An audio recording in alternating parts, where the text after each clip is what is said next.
في الشأن الديني التأم اليوم بأساساك حفل توديع حجاج بيت الله الحرام من أبناء الإقليم الذين سيتوجهون للديار المقدسة لأداء مناسك الحج. حفل تقدمه عامل الإقليم، والتفاصيل مع حافظ محضار ومحمود الشراكي. حفل لتوديع الحجاج المتحدرين من إقليم صزاق المتوجهين إلى الديار المقدسة لأداء مناسك الحج برسم الموسم الحالي. عددهم انحصر في 31 حاج وحاجة. مداخلات هذا الحفل أكدت على الأهمية البالغة والعناية المولوية الخاصة التي يوليها أمير المؤمنين جلالة الملك محمد السادس لحجاج بيت الله الحرام، مذكرة بأن الحاج سفير لبلده بين حجاج بقاع العالم، وعليه أن يسعى إلى تمثيل بلده المغرب أحسن تمثيل. تم توديع حجاج إقليم صزاق البالغ عددهم 31 حاجة وحاج، 14 حاجة و17 حاجا.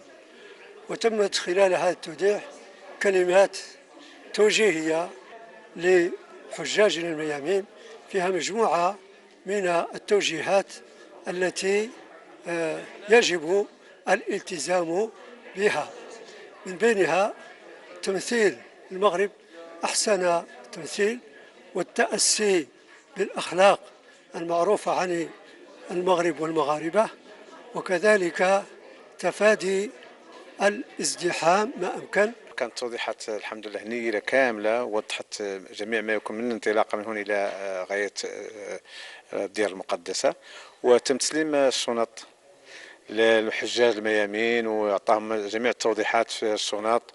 وكانت يعني هناك زعما التماسة كبيرة من الإخوان وتعاون كبير منهم للحجاج، وتفهموا الحجاج ما لهم وما عليهم إن شاء الله ربنا.